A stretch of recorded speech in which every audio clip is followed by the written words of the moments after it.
ಇಂಥ ಸ್ವಾಮಿಗಳು ಇಷ್ಟೆಲ್ಲ ದುಡಿದ್ರು ಗಳಿಸಿದ್ರು, ನಾನು ಹುಟ್ಟಿದ ಹಿರೇಮಠ ನಂದದು, ಅದಕ್ಕೆ ಏನಾರ ಕನಸು ಮನಸ್ಸಿನಾಗ ಮಾಡ್ಬೇಕಂತೇಳಿ ಒಂದು ದಿನ ವಿಚಾರ ಮಾಡಲಿಲ್ಲ.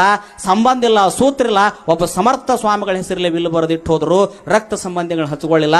ಇಂಥ ಪುಣ್ಯಾತ್ಮರಿ ನಾಡಿಗೆ ಬಂದ್ರಂತೇಳಿ ಇವತ್ತಿಗೂ ಕರ್ನಾಟಕ ಚಲೋ ಉಳ್ಕೊಂಡೈತಿ. ಕಾರಣ ತ್ಯಾಗಿಗಳು ಬರ್ಬೇಕು.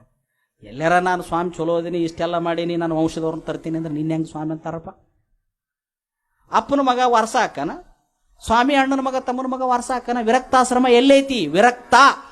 ರಕ್ತ ಸಂಬಂಧಿಗಳನ್ನ ದೂರ ಇಟ್ಟವನೇ ವಿರಕ್ತ. ನೆನಪಿಟ್ಕೊಂಡ್ಬಿಡ್ರಿ ಒಂದ ಸ. ನೀವು ಲೆಕ್ಕ ಹಾಕಿಬಿಡ್ರಿ, ಮಠಕ್ಕೆ ಹೋದಾಗ ಆ ಮಠದಾಗ ಸ್ವಾಮಿಗೆ ಹತ್ತಿರದವರು ಸಂಬಂಧಿಕರು ಯಾರು ಅದಾರಂದ್ರೆ ಇವ ಪಕ್ಕ ಅಲ್ಲ ಅಂತ ಕಾಟ್ ಹಾಕಿಬಿಡ್ರಿ. ಅಕಸ್ಮಾತ್ ಅವ ಎಲ್ಲಿ ಹುಟ್ಟ್ಯಾನ ಅನ್ನೋದು ಅವ್ನು ಗೊತ್ತಿರಬಾರ್ದಂತ ಹಂಗೆ ಬದುಕಬೇಕಂತ ವಿರಕ್ತರು. ಅವ ಎಲ್ಲಿ ಹುಟ್ಟ್ಯಾನ, ಯಾರ ಅವನು ಕೇಳಿದ್ರೆ ನಿಮ್ಮ ಮೂಲ ಪ್ಲೇಸ್ ಯಾವ್ದ್ರಿ, ನಿಮ್ಮ ತಂದೆ ತಾಯಿ ಯಾರಂದ್ರೆ ನೀವಾರಿ ಅಂತ ಹೇಳಿಬಿಡ್ಬೇಕಂತ.